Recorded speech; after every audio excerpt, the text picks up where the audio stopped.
tauhidnya itu, akidahnya itu, makrifatnya itu, daripada ilmu yakin, ainul yakin, hakul yakin. Nak meningkat benda tu menurut kaedah tasawuf kena beramal. Dan nak amal apa benda? Amalan dia, amalan ibadah yang disyariatkan ni.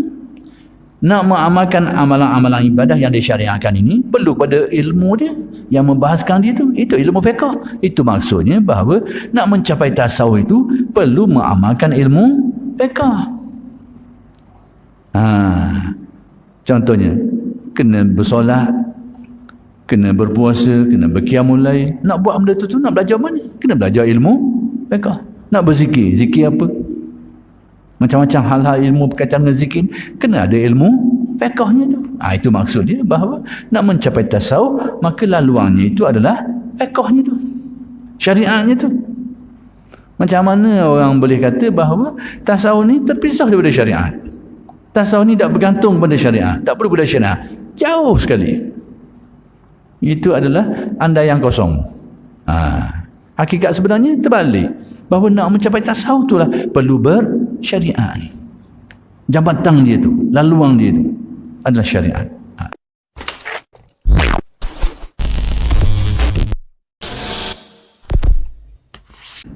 Sebab itu tasawuf ni satu-satunya mazhab yang di dalamnya ada tasawuf Ahlus Sunnah wal Jamaah. Percayalah. Dan itulah yang disebut oleh Al-Isfaraini dalam At-Tafsir fi Din, dan kitab dia, satu kitab ni ulama-ulama awal dululah. Al-Isfaraini ni antara tokoh ulama kurung yang ketiga keempat awal dulu, sebelum Imam Ghazali lagi. Jadi dia tulis kitab tentang sejarah pemikiran akidah ni, At-Tafsir fi Din ni. Dia kata antara ciri khas kepada Ahlus Sunnah wal Jamaah ni adanya kelompok ahli tasawuf. Maksudnya tasawuf ni hanya timbul dua kelompok ni. Dengan arti kalau akidah dia lain ni tak akan timbul tasawuf ni. Kalau timbul zuhud mungkin, timbul ibadah mungkin, tapi tasawuf tak akan timbul. Sebab apa? Kerana tasawuf ni timbul daripada akidah yang hak, akidah yang benar. Yang hak ni ada dalam paksi, ada dalam akidah Ahlussunnah wal Jamaah. Maksudnya sekiranya akidah-akidah tu bercanggah Ahlussunnah wal Jamaah, jangan harap dapat memahami maqamat ahli tasawuf.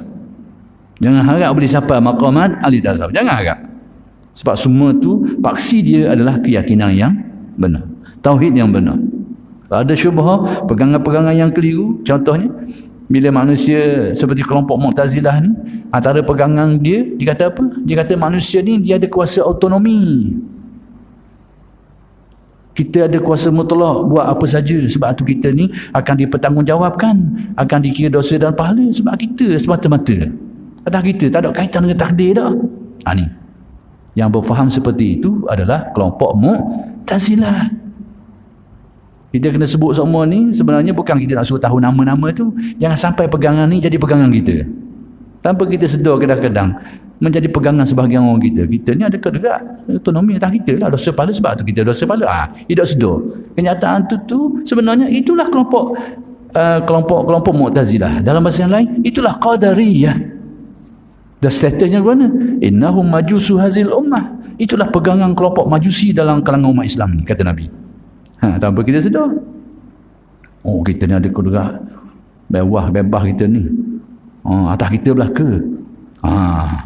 Kalau dia menjadi pegangan dia, kalau cakapan saja apalah, tapi kalau jadi pegangan dia, kita ada kuasa mutlak, autonomi ni tak ada kaitan dah dengan ketentuan Allah, kudrat Tuhan ni, atas kita belaka, dia akan jadi Qadariyah. Dan itulah majusi kepada umat ini. Tanpa kita sedar. Jadi hak pegangan kita hari ni, apa yang kita buat ni usaha yang mampu kita lakukan, yang dinamakan kasbu. Usaha yang kita boleh buat, yang kita disuruh supaya mengusahakannya. Tapi perbuatan kita ni tetap tertakluk dengan kudrat dan iradat Allah, tetap tertakluk dengan takdirnya. Tak akan berlaku perbuatan kita ni kalau tidak ditakdirkan oleh Allah. Tak akan berlaku perbuatan kita ni kalau tidak tertakluk dengan kudratnya. Tak akan berlaku perbuatan kita ni kalau tidak tertakluk dengan iradatnya. Tu dia, itu pegangan kita hari ni, Ahlus Sunnah wal Jamaah.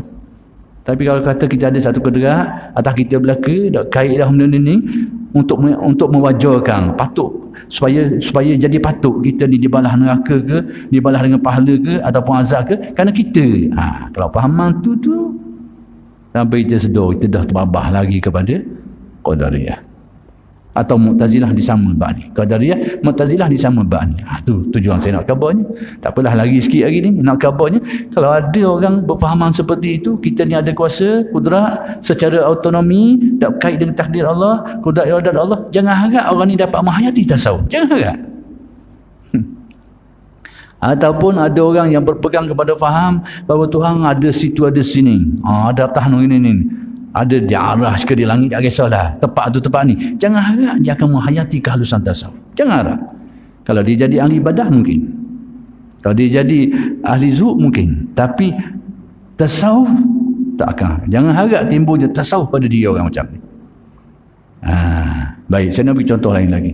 Nak kabarnya tidak tepat kita mengukur ni kalau nak mengulah kata-kata Syekh Mustafa Abdul Razik ni, bahawa istilah-istilah tu tadi tu semua pegang gambaran lahir daripada tasawufnya, tapi tidak semestinya tasawuf macam tu. Contoh kalau kita tengok, ini saya sebut sama dah, tapi mudah-mudahan mengingatkan kita lah kepada hakikat ni. Contoh yang kita selalu sebut sebelum ni dan orang lain pun banyak sebut kat hadis ni, iaitu bila Nabi sebut yaqra'unal Qur'ana la yujawizu hanajirahum aw kama qala, mereka ni membaca Al-Quran, maksudnya ahli qiraah, ahli Al-Quran, orang yang belajar Quran, orang yang membacanya, orang yang menghafalnya dan sebagainya.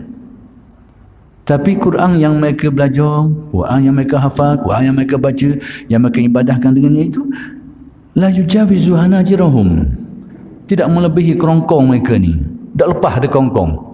Maksudnya dah sampai ke dalam. Artinya apa? Dah masuk ke dalam hati mereka. Maksud bukan perhayatan mereka, bukan menjadi pegangan utama mereka, bukan menjadi suatu pautan hati mereka kehidupan budak sampai. Maksudnya Quran yang dibaca itu dibaca je lah. Atau mungkin yang Quran itu untuk dibaca untuk orang lain tapi bukan untuk diri sendiri. Na'udzubillah min zalik. Mudah-mudahan Allah Ta'ala jauhkan kita daripada hal-hal seperti ini. Kita pun tak jamin juga, kita tak tahu. Kita harap Allah Ta'ala beri hidayah lah, taufik lah, supaya kalau kita dalam keadaan gini dah dikekalkan, dan mana-mana sahabat-sahabat kita yang mungkin terbabah dan sebagainya, mudah-mudahan dibalikkan kepada jalan yang lurus. Itu kita harap. Itu perjalanan kita macam tu.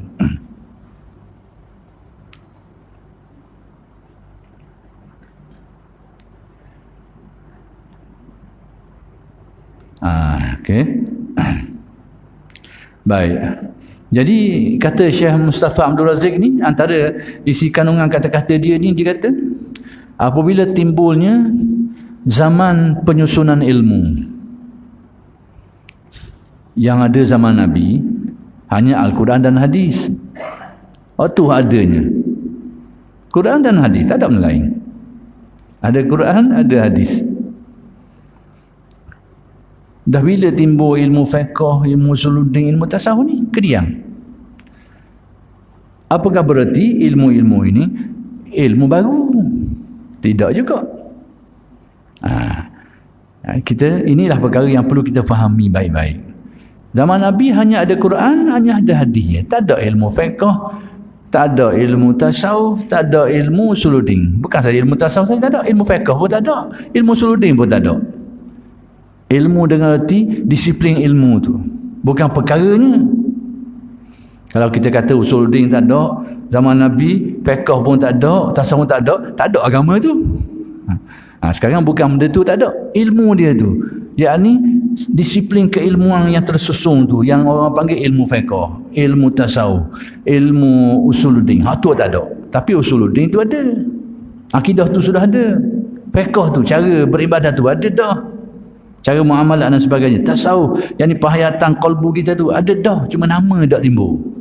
Kena faham. Namanya tak timbul. Sejak bila timbul? Bila ulama-ulama kita ni mula membahaskan secara terperinci. Lebih-lebih lagi bila timbul masalah. Punca awal timbul ilmu ni bila timbul masalah. Masalah orang semayang tak betul. Maka ulama-ulama tengoklah dalil-dalil macam mana tentang semayang yang betul gini. Menjelaskan daripada penelitian ulama tu timbul ilmu tu. Bila ada akidah yang salah, pegangan yang salah, ulama-ulama usuluddin membahaskanlah, tengok ada dalil gini-gini, maka timbullah ilmu akidah tu. Sebab tu Tiga ilmu ni ilmu akidah, ilmu fiqh, ilmu tasawuf ni, waktu dia timbul tu tak sama. Tak sama. Sebab tengok masalah mana hak mula-mula timbul. Sebab tu kalau kita tengok sejarah, antara ilmu hak kediang sekali timbul ilmu tasawuf. Sebab apa? Masalah tu kediang sikit berbanding dengan masalah lain. Akidah, fiqh lain kediang sikit. Bila timbul masalah tu, ulama-ulama membahaskan persoalan tu dengan rujuk pada dalil dari Quran tadi, maka berkembanglah ilmu-ilmu dia. Ketimbullah ilmu akidah, ilmu fiqh, ilmu tasawuf dan cabang ilmu-ilmu Islam yang lain lagi timbul. Jadi bila timbulnya ilmu fiqh, kata Syekh Abdul Mustafa Abdul Razik ni, bila timbulnya ilmu fiqh ni, kerana timbul isu masalah berkaitan dengan kaifiat amalan ni, ada yang salah beramal dan sebagainya, maka ulama pun tengok pada dalil Quran dan hadis, lalu mereka telah mengeluarkan satu ilmu yang dinamakan ilmu fiqh, ilmu yang memberitahu tentang cara-cara nak buat ibadah, cara-cara nak muamalah, cara-cara nak munakahat dan macam-macam lah, macam-macam lagi lah timbul ilmu ni. Maka dalam masa yang sama juga selepas tu timbul ilmu tasawuf. Sebab pada waktu tu ilmu fiqh tu membahaskan hukum-hukum amaliyah usuhi saja. Maka di mana pula hukum-hukum yang melibatkan qalbu manusia, maka di situlah pula timbul ilmu tasawuf. Jadi nak menceritakan di sini bagaimana ilmu tasawuf tu timbul, punca dia timbul. Sebab apa kita kena faham hari ini, supaya jangan mudah termakan dengan kata-kata orang-orang hari ini yang dia akan cari orang yang tak tahu benda ni lah untuk mengelirukan orang. Contohnya apa? Ilmu tasawuf tak ada di awal Islam tu, zaman Nabi tak ada. Kalau kata kita pun penting cari dalam buku sejarah, betul sungguh memang tak ada timbul ilmu tu zaman Nabi. Tengok sirah Nabi, tak ada timbul ilmu tasawuf. Padahal kalau perhati, ilmu fiqh pun tak ada, ilmu suludin pun tak ada.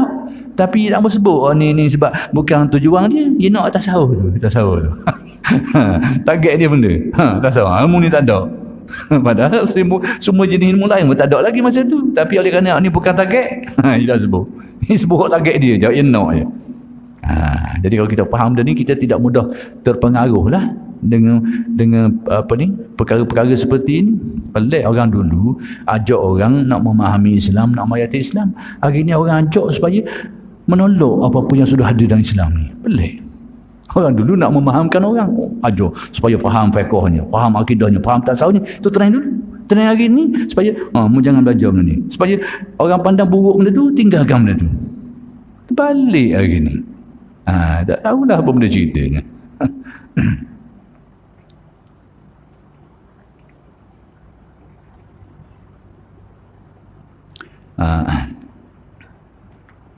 Baik, kata beliau lagi, kata pengarang kitab ini, di sinilah titik pertemuan yang tidak dapat disangkal lagi antara ilmu fiqh dan ilmu tasawuf.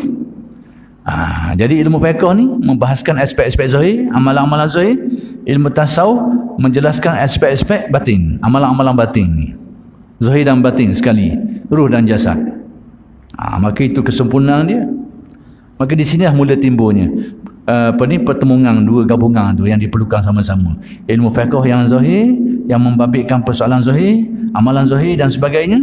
Ilmu tasawuf yang menjelaskan tentang aspek batin, perkara-perkara yang bersifat batin, persoalan-persoalan batin tergabung. Baru lengkap penghayatan agama kita itu.